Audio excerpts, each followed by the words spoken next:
Voltamos com o terceiro bloco do programa Despertar da Consciência. Hoje, falando sobre criações mentais, que é o tema da nossa nova série. Sebastião, vamos dar continuidade, então, nesse estudo, né, ainda nessa citação de Ramatiz, agora destrinchando um pouquinho mais as palavras aqui seguintes, né? Com certeza. Ele continua aqui falando, sois deuses, né? Já seria Mas referente... vamos lá no começo de nós. Então, dentro de nós, agora vamos nos incluir, está o holocausto, o tempo todo está acontecendo essa morte de algo velho para o nascimento de um novo ser. Porque isso faz parte da lei natural. Basta irmos lá no Livro dos Espíritos, na questão 728, vamos ver que a lei de destruição é uma lei natural. Porque das 10 leis morais que estão anotadas no Livro dos Espíritos, a primeira é a lei de adoração. E essa lei de adoração é onde eu reconheço a paternidade cósmica e desejo ofertar alguma coisa. Para ofertar, eu preciso trabalhar. A segunda lei é a lei do trabalho. Então, eu preciso produzir alguma coisa de meu para ofertar essa divindade.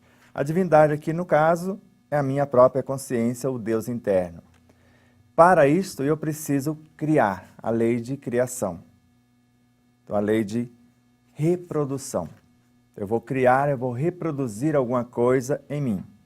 E eu preciso conservar até certo ponto a minha criação, porque ela tem um período para que haja o aprendizado, a fixação. E se eu criei e não gostei do resultado, eu tenho o direito da destruição. Então, a quinta lei, para que eu possa promover a minha própria criação, que até certo ponto foi conservada porque foi necessária, agora a lei de destruição.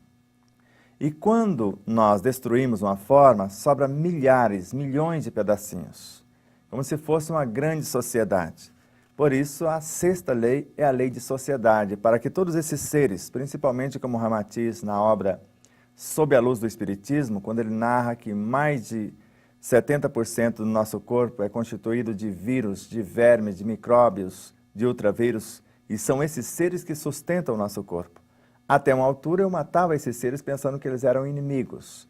Agora eu preciso conservá-los porque são meus sustentadores, ou os elementos que sustentam os quase 30% de células que constituem o nosso corpo, ou o corpo que nós estamos animando.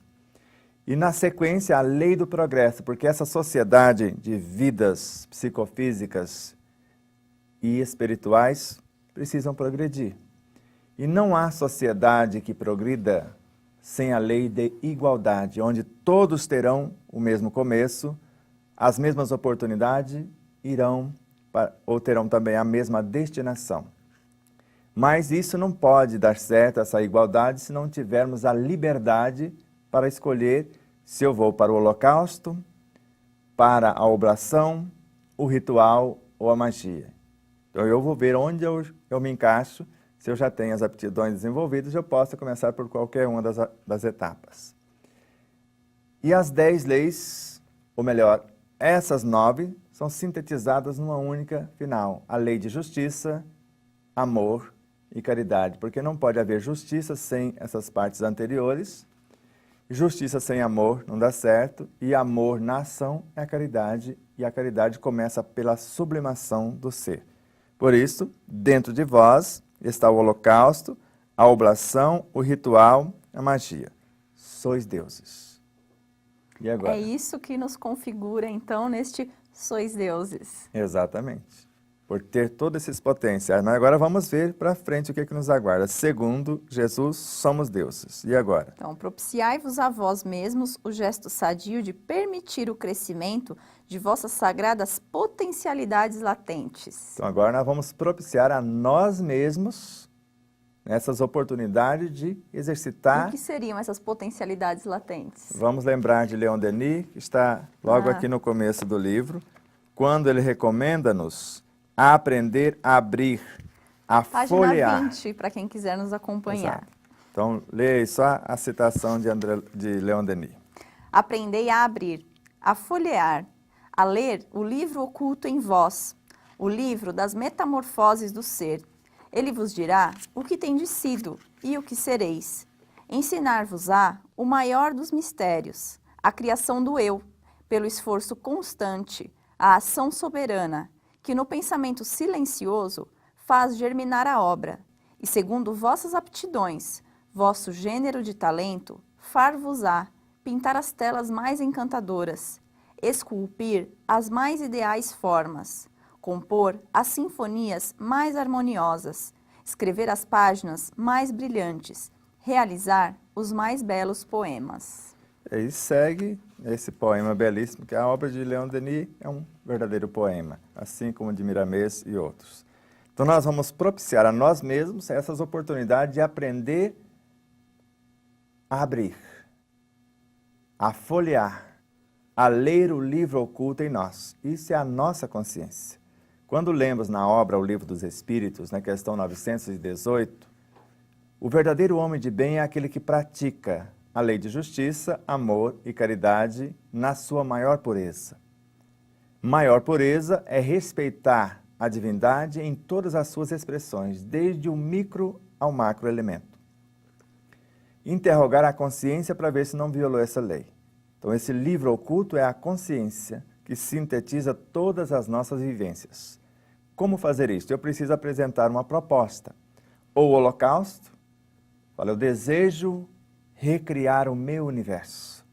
Meu corpo está enfermo, a minha emoção está em desequilíbrio, os meus pensamentos estão em desalinhos, os meus sentimentos estão desgovernados.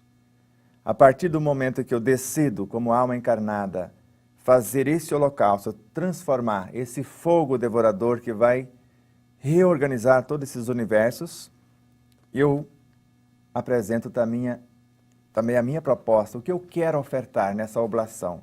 Qual o resultado? Da tristeza, eu quero transformá-la em alegria, da enfermidade em saúde, da ignorância na sabedoria e assim sucessivamente. E os meios, como eu vou fazer isso nessa conduta harmoniosa que vai ser o meu ritual? Como que eu vou fazer essa magia acontecer? Pelo conhecimento das causas e das leis. Allan Kardec recomendou o conhecimento de causa e a conduta moral. Leon Denis, o querer, o saber e o agir e o fazer.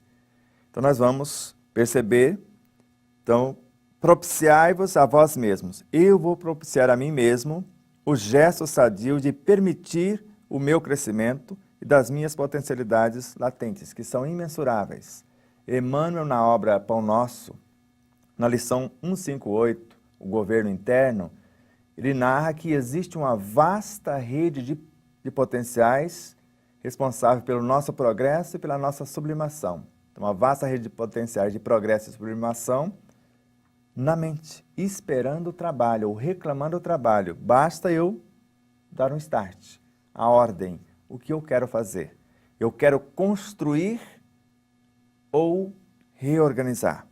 Se eu quiser revitalizar o meu corpo, eu vou criar elementos para nutri-lo. Através da bioenergia, eu vou criar átomos para nutrir as minhas moléculas, as minhas células, os meus tecidos, etc. Mas se eu quero aprimorar alguma coisa no meu corpo, eu vou criar hormônios. Então, agora, o que eu vou ofertar? A minha oblação, a geração, através desse mecanismo criador, os elementos, os mensageiros que vão orientar cada parte do meu corpo. Os hormônios não são só físicos, são psíquicos também. Esses agentes orientadores dos meus instintos, da área dos automatismos, das minhas sensações, das minhas emoções e dos meus sentimentos também. Isso são chamados hormônios também. Mais ou menos até aqui? Sim. Qual que é o próximo? Começai por abandonar as atividades frenéticas do campo material, nas quais atordoais o espírito, para não vos lembrardes de que ele espera vosso esforço de burilamento. Essas atividades frenéticas seria até uma obstinação, né? A gente trabalha quase dia e noite para esquecer dessa cobrança, às vezes, dessa petição da própria consciência. E quando o trabalho não consegue fazer com que eu esqueça, eu vou para os entorpecentes. Desde um café, que é um entorpecente, a maioria não sabe disso, porque tem a cafeína em excesso, dentro do equilíbrio é um alimento, é um nutriente. Em excesso é um elemento entorpecente. Uma pequena fração de chocolate, até certo ponto, um alimento fantástico, maravilhoso. Mas passou daí, também é um alucinógeno. O chá, a depender de como se toma, por exemplo, o chá verde não se toma em jejum. Chá verde é para tomar depois do alimento. Quando tomamos em jejum, ele é quase que um veneno para o nosso organismo. No meu caso, meu organismo quase que o expulsa pelo vômito, né, querendo devolvê-lo à natureza, porque não tem ninguém ali para ele trabalhar. Ele vai querer comer a proteína do meu corpo, porque ele quer ajudar na digestão. E a proteína reveste, sim, o meu estômago. Quando não tem nada no estômago, o estômago come ele mesmo. Por isso que gera o gastrite, a úlcera, o câncer e etc. Então, deu para entender, mais ou menos?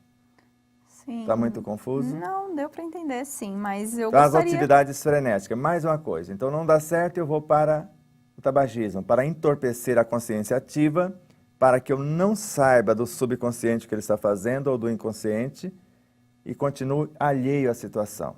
Não der certo, eu vou para o alcoólico, que entorpece de cara um copo de cerveja, 5.000 células do meu cérebro, a área responsável por governar o meu corpo, o sistema nervoso como um todo. Insistindo nesse, até uma altura ele dá certo. Não dá certo, eu vou para o elemento mais pesado, até que eu acabo destruindo o meu corpo, os meus veículos, os meus laboratórios, e não fiz coisa alguma. Então, enfrentar a situação é o que necessitamos. E para isso precisamos só de uma droga. E essa eu autorizo você, porque eu uso ela todos os dias e em doses bastante vastas, que nós chamamos de o Evangelho do Cristo. Pode usar à vontade, que não tem efeito colateral. Isso aí. Tem mais algumas perguntinhas, mas aí a gente deixa para o próximo bloco.